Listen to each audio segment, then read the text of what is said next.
Ouf les gars, cette équipe de Cadix, elle nous a quand même donné du fil à retordre. Ça a été compliqué, ça n'a pas été un match facile. La famille, bonjour à tous, j'espère que vous allez bien. Donc, dernier match les gars avant la trêve, avant la Coupe du Monde, pour cette 14e journée. Et victoire, ouf, c'est pour ça que j'ai dit ouf les gars. Victoire du Real Madrid, 2 buts à 1, but de Militao de la tête et but Patator, Tony Kroos qui se transforme en Valverde et qui nous lâche un boulet de canon, une reprise parfaite qui a transpercé les filets, clairement qui a transpercé les filets. Il y a quand même des choses à dire sur ce match. Il y a eu des lacunes, il y a des joueurs pour moi qui ont la tête déjà dans le mondial ou qui sont blasés de ne pas être sélectionnés. Je pense à Fernand Mendy. Fernand Mendy, on a ressenti un peu son mal-être. Le fait de ne pas avoir été sélectionné par Deschamps pour jouer le mondial. Je pense qu'on l'a ressenti parce que pour moi, je ne l'ai clairement pas trouvé à l'aise. Il faisait n'importe quoi. La Joga Bonito, il dribble en défense, dans des phases défensives, des choses qui sont dangereuses à faire. Tu dribbles pas dans ton camp en phase défensive. Lui, à chaque fois, il a de la chance, il a une bonne étoile, il s'en sort. Mais quand il fait des trucs bizarres dans la défense comme ça, je prie juste pour qu'il ne la perd pas. Quand il commence à se lancer dans ses dribbles bizarres en défense, je prie le bon Dieu pour qu'il ne la perd pas. Et il a de la chance, il a beaucoup de chance, mais c'est quand même dangereux. Il joue avec le feu. Il joue avec le feu, il joue trop là. Il s'est cru dans Volta ou dans la Joga Bonito ou je sais pas, il se prend pour Vinicius. C'est pas ce qu'on lui demande de faire, on lui demande de défendre. S'il veut faire ça, à la rigueur, il fait devant, en phase offensive. Tu fais pas ça dans la défense, d'accord? Tu fais pas ça à 10 mètres ou à 20 mètres de ton gardien. Tu veux Joga Bonito, tu veux faire des dingueries, tu les fais devant, d'accord? Parce que là, pour moi, Mendy, c'est dangereux ce qu'il fait. Et je trouve pour moi qu'il n'a pas été au top. Voilà, clairement, c'est mon point de vue. J'ai trouvé qu'il a été mauvais. Et je pense que le fait qu'il n'a pas été convoqué, ça l'impacte. Je pense que ça l'impacte moralement. Après, rien n'est fait, il peut toujours avoir des changements.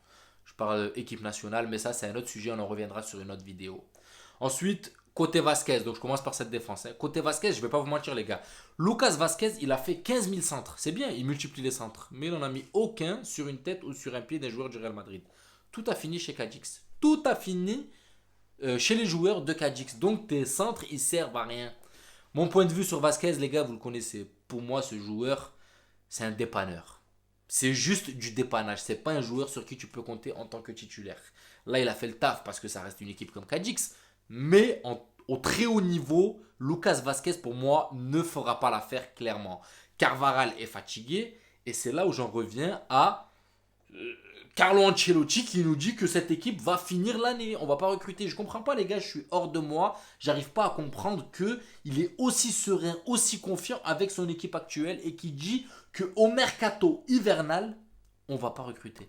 J'arrive pas à le comprendre et tellement je crois que je vais faire une vidéo sur ça les gars et il faut en parler. Il faut en parler. Il faut en parler parce qu'on ressent les lacunes sur le terrain. On ressent que les latéraux ça va pas.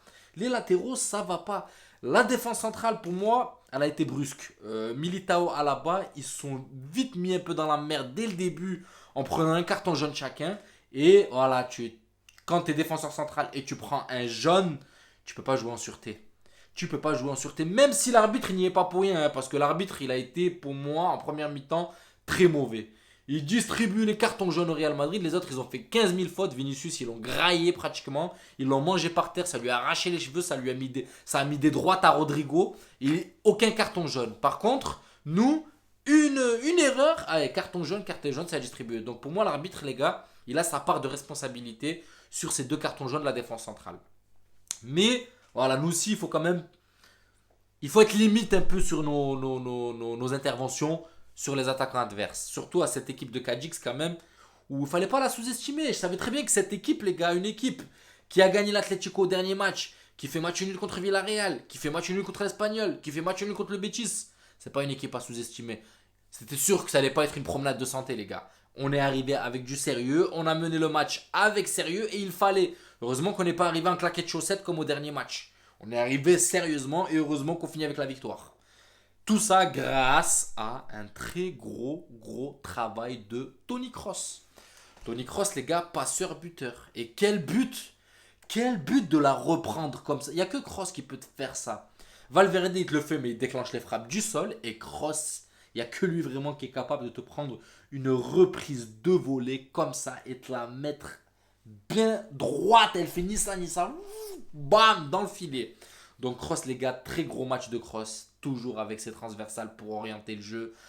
Il a une facilité d'orienter le jeu et en plus, elles ne sont pas récupérées ces balles en fait. Quand il oriente le jeu, il n'y a personne qui arrive à couper ces balles. Elles arrivent dans les pieds. Elles arrivent dans les pieds. Elles traversent tout le terrain, elles arrivent dans les pieds. Et ça, c'est beau à voir de la part de Kroos. Modric, il a été pareil pour moi, phénoménal. Il a rehaussé le niveau par rapport à son dernier match qui a été médiocre. Modric est revenu en forme. Sauf cette petite virgule, les gars, sur ce travail énorme qu'avait fait Vinicius et qui a été altruiste, qui lui a mis la balle dans les pieds. Après Modric, je ne vais pas vous mentir, on ne peut pas lui en vouloir. Quand il est en galère, il faut le dire, comme le match dernier, il était en galère. Mais là, sur ce match, il a fait le taf. Après, sur une occasion, tu ne peux pas lui en vouloir. Même le public, les gars, après avoir raté, Modric, Modric, Modric. Et vous comprenez pourquoi, les gars. Modric, je ne peux pas lui en vouloir. C'est compliqué de lui en vouloir, surtout quand il te fait une prestation de la sorte. Ce milieu de terrain, pour moi, il a été bon. Tchouaméni, une fois de plus, défensivement, je l'ai trouvé très très correct, mais manque de verticalité. Manque de verticalité et ça me fait peur pour le mondial, pour l'équipe nationale, ça me fait peur. Mais on en reviendra sur une autre vidéo. Donc Tchouaméni, bon match défensivement dans la récupération de balles, mais au niveau de l'orientation, voilà, il compte trop sur Modric et Kroos, alors que lui aussi peut apporter cette verticalité, surtout que les ballons passent beaucoup par lui. Donc pour moi, il devrait un petit peu tromper l'équipe adverse en y allant lui-même, en cassant un peu les lignes lui-même, plutôt qu'à chaque fois être prévisible et donner la balle ou à Kroos ou à Modric, parce qu'ils l'ont compris qu'à Gix et à chaque fois, ça venait à 2-3 sur Modric. Après Modric, c'est un magicien, comme Kroos. Ils savent se sortir du marquage, ils savent distiller des ballons, c'est pour ça qu'on a de la chance. Mais des fois, il faut surprendre. Il faut faire preuve d'initiative et il faut surprendre. Et c'est ce que je reproche à Tchouaméni. Maintenant, j'en arrive à cette attaque. Donc, Rodrigo a fait un énorme travail. Voilà, il a pêché sur la finition.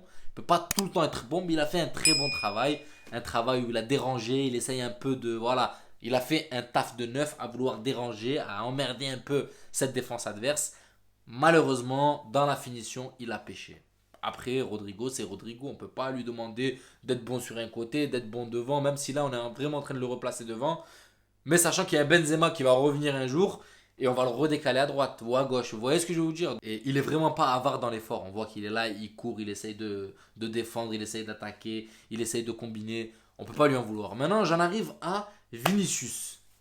Vinicius, clairement, les gars, c'est un joueur hors norme. On va le dire, c'est un joueur de très très haut niveau, un joueur de classe mondiale. Mais là, il y a quelque chose que je commence à remarquer qui me déplaît chez lui, c'est son comportement. C'est le troisième match d'affilée où Vinicius prend un jaune pour des interventions bêtes. Des choses qui ne le regardent pas, il se mêle. C'est tout à son honneur de vouloir défendre son compatriote. Rodrigo a pris une droite, Vini l'a vu et hors de lui, ok, pas de problème. Mais à chaque match, il se fait avoir, il prend un jaune. Je vous le dis, un jour les gars, à force de rouspecter, de râler, de faire son cinéma, il va prendre un rouge. Après avoir pris un jaune sur une erreur comme ça, sur le fait de, dès qu'il y a quelque chose, il va, il court vers l'arbitre, il râle, machin, il est grincheux. Et ce comportement, il est mauvais. Il ne faut pas qu'il parte dans ses travers. Moi, ce qui me tue, ce qui me met hors de moi, c'est qu'il y a 1 an et demi, 2 ans derrière, il n'était pas comme ça. Vinny, c'était un mec, il ratait, il rigolait, il avait toujours le sourire, on le taclait, il rigolait toujours. C'est quoi? C'est une prise de confiance. Ou même, il y a un autre truc que je remarque, c'est que quand Benzema, il est là, il ne se comporte pas comme ça. On dirait qu'il est un peu calmé par Benzema. Benzema, voilà, comme Benzema dégage un sort d'aura, ça calme un peu les ardeurs de Vini. Mais là, il est incontrôlable. La moindre faute, même si elle n'est pas sur lui, elle est sur un autre joueur, il pète les plombs. Et c'est insupportable. C'est un joueur de classe mondiale. C'est un joueur exceptionnel. Il ne faut pas qu'il se fasse avoir comme ça. Il est jeune, il a 22 ans, je comprends. Mais ça pourrit son jeu. Malheureusement, il est super fort à l'image de cette action qu'il fait où il met la balle à Modric. Tu dis, tu vois l'action, tu dis, pff. Et quand tu le vois râler, ça t'énerve. Tu dis, mais putain, mais ferme ta gueule, prends le ballon et continue, joue. Arrête de râler, arrête de respecter tout le temps. Oh là là, tu râles, t'es grincheux. J'aime pas quand tu fais ça, Vini. Vini, joue au ballon comme tu sais le faire, danse, fais des trucs de ouf, mais arrête de râler. Arrête de râler. S'il y a faute, l'arbitre va siffler. S'il n'y a pas faute, il n'y a pas faute, c'est pas grave. Même si les arbitres des fois sont cons, râle dans ton coin, mais va pas le voir pour prendre un jaune bêtement. Ça énerve nous déjà parce que tu prends ce jaune bêtement alors qu'on a besoin de toi. Et après, tu sais, quand tu as un jaune, tu es limité. À la fin du match, tu gagnes 2-1, on a besoin de ton aide défensive, tu peux plus défendre. Pourquoi tu as déjà ce jaune? Même si tu fais une erreur, hop, tu vas prendre un rouge. Tu vois? Donc, danger. Et Vini, voilà, il faut arrêter de respecter, d'être contre les arbitres à chaque fois. Les arbitres, ils sont ce qu'ils sont et ils auront toujours le dernier mot. T'auras beau gueuler et tout, il va pas enlever son carton pour te dire bon, je l'annule ou enlever le carton à un autre. Voilà, les arbitres, ils sont clairs dans leurs décisions. On pourra pas revenir en arrière si vous respectez ça. Je l'ai pas compris. Donc, il faut capter ça, Vini. Il faut le capter. Tu as 22 ans, tu as un talent exceptionnel. Ne te laisse pas pourrir par ces futilités. Ça sert à rien. Rodrigo, regardez, Rodrigo, il prend des coups et tout. Et il fait pas tout ce cinéma. Inspire-toi de lui. Je comprends que tu as voulu aider ton compatriote. Voilà, t'es contre, machin et tout. Mais quand même, c'est dangereux ce que tu fais parce qu'un jour, ça va pêcher contre l'équipe. Et clairement, moi, ça me met hors de moi quand je te vois râler pour rien du tout.